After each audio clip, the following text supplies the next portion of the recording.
ஓவராலாக பார்க்குறம்போது ஃபஸ்ட் லெவலில் வந்து க சக்ராஸோட சிம்பிள்ஸ் கொடுத்து சக்ராஸை வந்து முத்ரா மூலமாக கனெக்ட் பண்ணி நம்ம கர்மாவை எப்படி கழிக்கிறது அப்படின்னு பிராணாயாம மூலமாக கற்றுட்டோம்.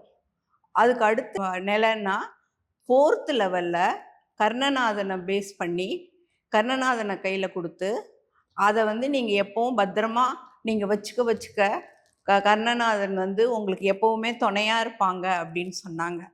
அது மூலமாக உங்களுக்கு வந்து ஃபினான்ஷியலாகவும் நல்ல டெவலப்மெண்ட் கிடைக்கும் அப்படிங்கிறத சொன்னாங்க.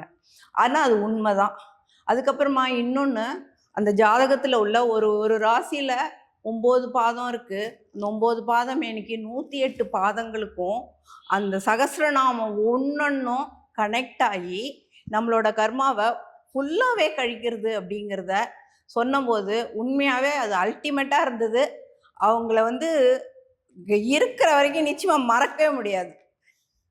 அந்த ஒரு நிலைமை வந்து பிரபஞ்சம் வந்து எங்களுக்கு இவங்களை வந்து குருவாக கொடுத்ததுக்கு உண்மையாகவே ரொம்ப சந்தோஷப்படுறோம். நன்றியும் சொல்லிக்கிறேன்.